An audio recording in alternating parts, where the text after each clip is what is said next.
Louvado seja nosso Senhor Jesus Cristo. Nós vamos dar início a uma reflexão, nosso primeiro encontro. Será uma série de reflexão sobre o Apocalipse de São João.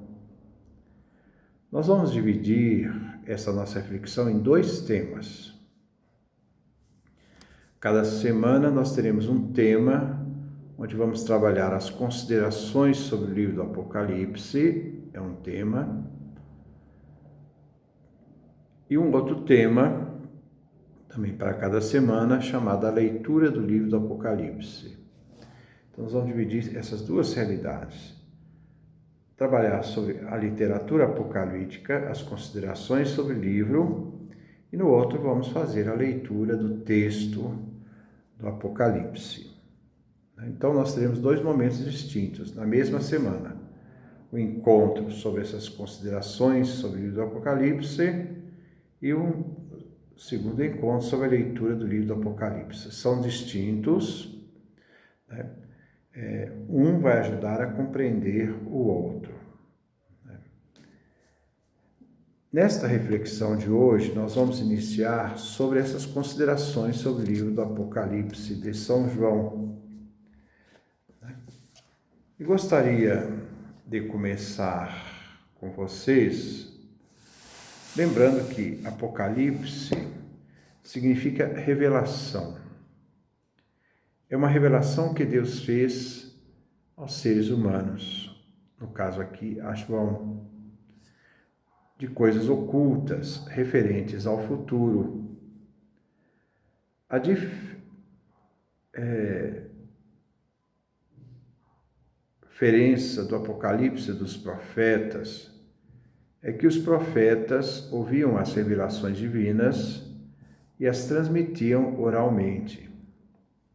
O autor do Apocalipse recebia sua revelação, no caso João, em forma de visões, e ele coloca essas visões em livro. No livro do Apocalipse, quase tudo tem valor simbólico. O número, as coisas, as partes do corpo e até os personagens que entram em cena. Então, para entender o autor do livro do Apocalipse, devemos aprender sua técnica, traduzir em ideias os símbolos que ele propõe. Quem não faz isto vai falsificar o sentido da mensagem. Quando nós olhamos a introdução do livro do Apocalipse, da tradução pastoral da Bíblia, o comentador no início diz: olha, o Apocalipse é de compreensão difícil, porque o autor faz largo uso de imagens, símbolos, figuras e números misteriosos. Isso pode ser facilmente entendido quando vemos que o livro nasce dentro de uma situação difícil. A comunidade cristã está vivendo uma situação muito difícil.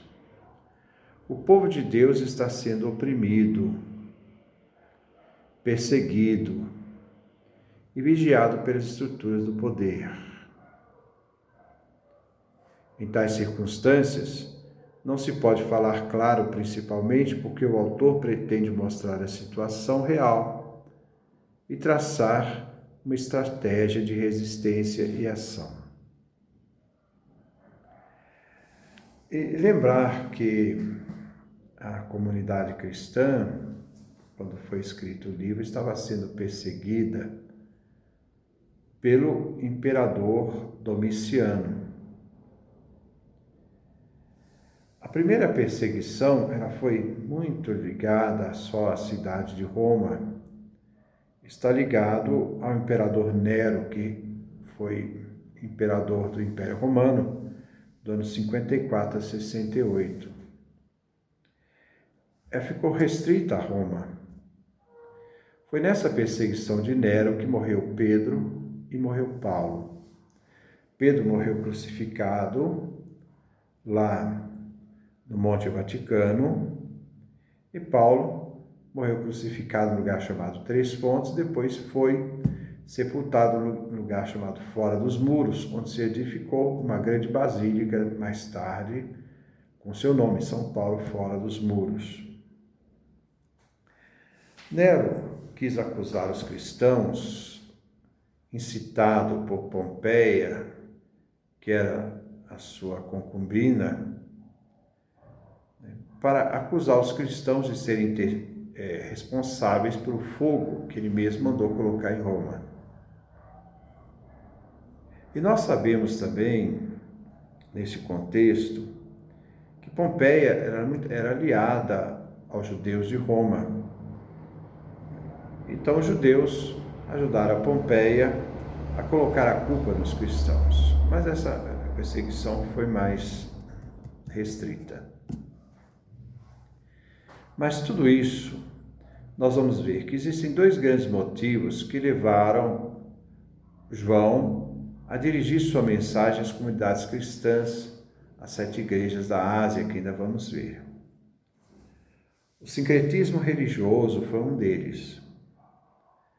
Quando nós vemos as conquistas de Alexandre Magno, o grande imperador, e mais tarde a dominação romana, nós vemos que as conquistas unificaram numerosas nações, misturando culturas, costumes e religiões.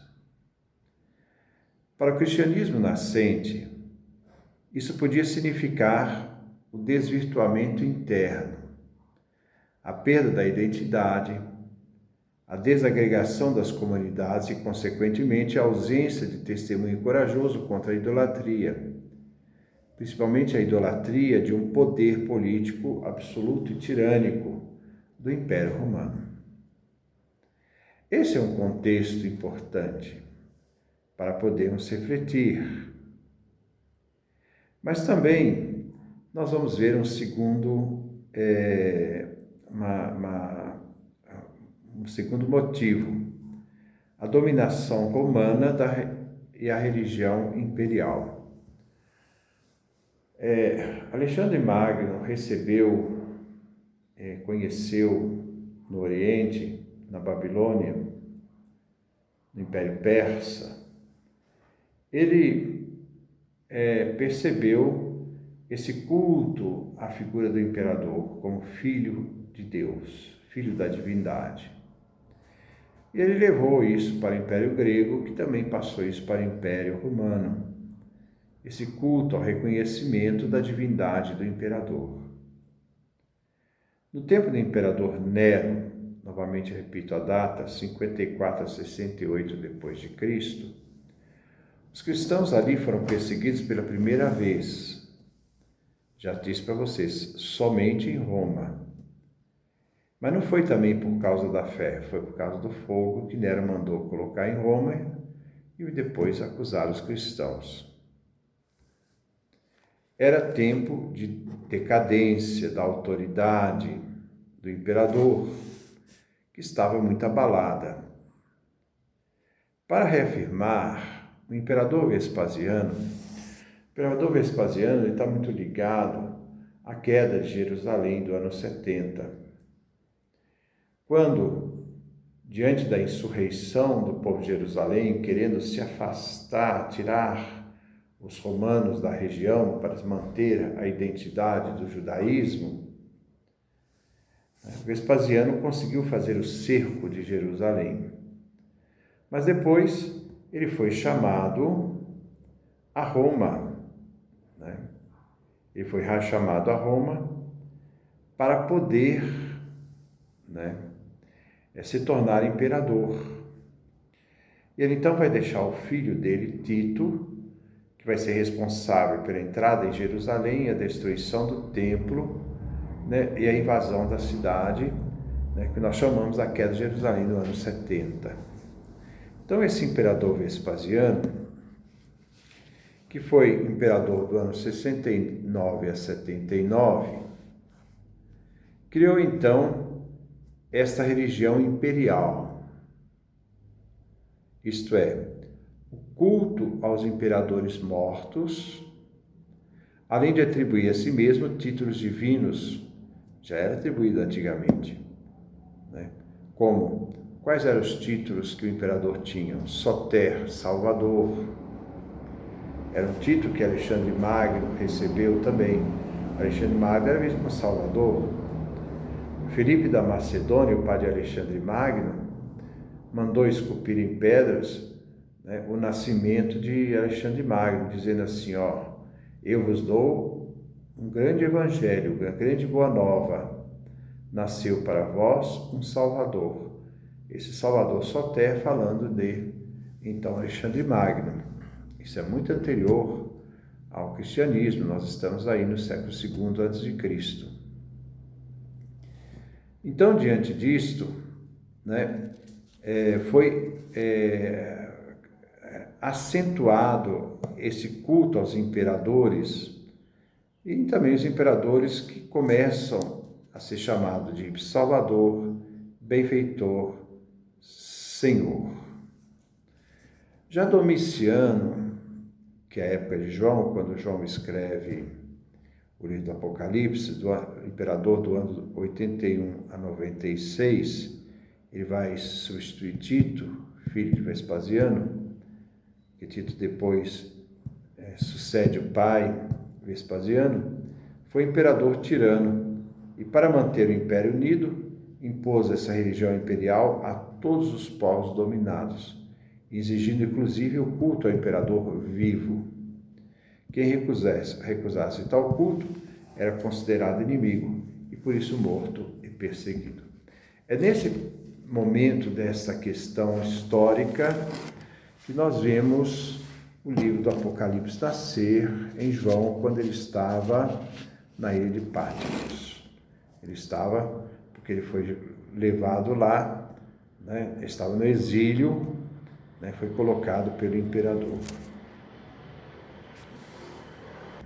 Nós podemos também ver que esse gênero literário, apocalíptica, se distingue por meio de alguns elementos básicos. Em primeiro lugar, é uma leitura sempre escatológica. Trata de um período futuro. Deus vai irromper neste mundo nosso para conduzir este mundo ao juízo final. Isso é uma forma de entender o livro da Apocalíptica. Em segundo lugar, ele é dualista. Ele é histórico e temporal. Existem dois poderes agindo nos mundos, que são os poderes sobrenaturais. De um lado tem Deus e do lado Satanás, o bem e o mal, que estão em luta. Em terceiro lugar, existem duas eras bem determinadas.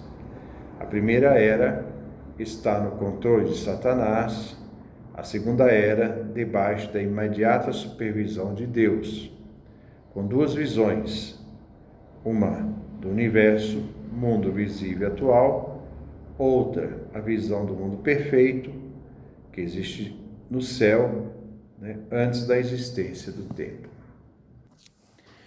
Era quanto se caracterizava a apocalíptica, por um rígido determinismo. Toda a história, tudo avança como um curso divinamente predeterminado para uma realização. Então há sempre conflitos, o bem, o mal, né?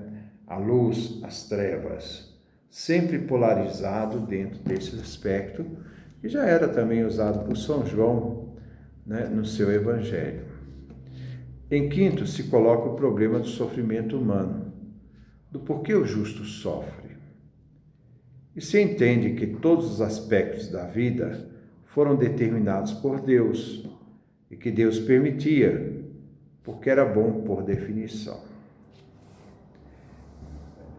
Uma outra, em sexto momento, havia a disposição a abandonar o processo histórico em favor da transcendência divina, para controlar o justo e a convicção de viver os últimos dias. Aí nós vemos que o conteúdo da apocalíptica, da literatura, chega, né, ao centro, né, através de um sonho ou visão, né? O visionário vem levado a uma esfera celeste para experimentar os segredos eternos de Deus. Ele vem guiado por um intérprete, sempre o anjo, que é o intérprete, em sua visão celestial, que explica o significado das coisas. Nós vamos ver isso, esses significados sempre simbólicos, monstro, catástrofes cósmicas, etc. Agora, o simbolismo desempenha um papel fundamental na literatura da apocalíptica, com símbolos desconcertantes e que para alguns dá até calafrios, mas não precisa ter medo. O abundante uso da literatura apocalíptica se deve ao seu tema, né? O fim desta era, o nascimento de um novo período, de uma nova era. Teremos aqui, então, essa realidade, essa introdução, para que possamos entender esse livro. Então, nós vamos trabalhar o aspecto, quando surgiu essa literatura na história de Israel, neste momento, porque nós estamos justamente trabalhando essas considerações sobre o livro do Apocalipse, sobre o nascimento da literatura apocalíptica. Nós vamos ver o nascimento lá pelo século II a.C., nós vamos ver o nascimento dessa literatura ligada a um grupo específico dentro do judaísmo e que nos restou vários livros dessa apocalíptica judaica, né? Uns exemplos é o Apocalipse de Enoque, né? E há tantos outros que ainda nós vamos poder trabalhar e refletir aqui, e que vai influenciar o Apocalíptica de João, né? Inclusive o livro do Apocalipse de João. Essa questão nos faz também entrar na seguinte consideração, que esse grupo que desenvolveu, não foi só ele, mas depois ele que vai ser o grande defensor desse tipo de literatura, que são os essênios, né? Vou manter sempre essa tensão, porque para eles o Templo de Jerusalém era um templo impuro. Eles esperavam a restauração de uma nova Jerusalém, e uma Jerusalém que desce do céu.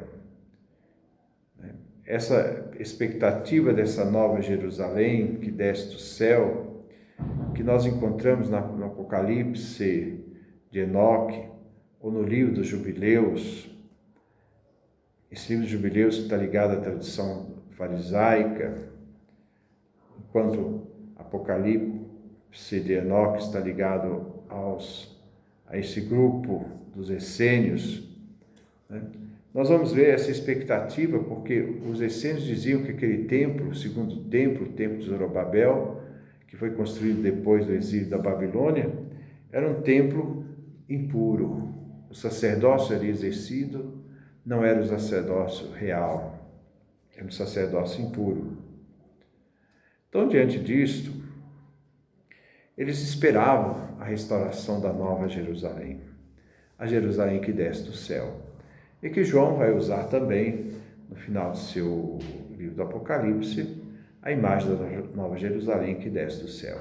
Era uma expectativa também da época que se esperava a restauração da cidade da paz, de Jerusalém, da Jerusalém celeste.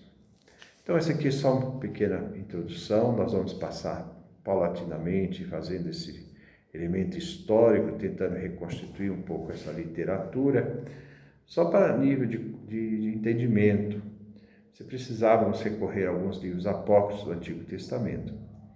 E no nosso segundo encontro, que vai ser o nosso primeiro, porque nós estamos divididos em duas partes, um vai ser só sobre considerações, um bate-papo sobre a literatura apocalíptica. E o outro vai ser só sobre a leitura. Então nós teremos também um outro encontro que se formará uma outra chave de sequência, primeiro encontro, segundo encontro, terceiro encontro, só de leitura do livro do Apocalipse. Aí nós vamos ter o texto do livro e as reflexões sobre o texto.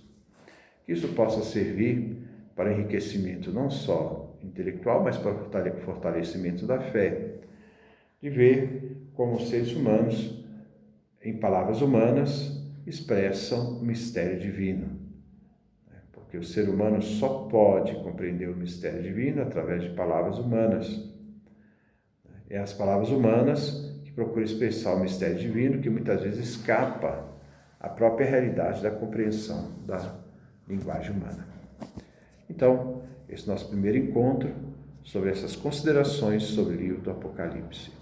Que Deus nos dê a sua graça, a sua bênção, sua face resplandeça sobre nós.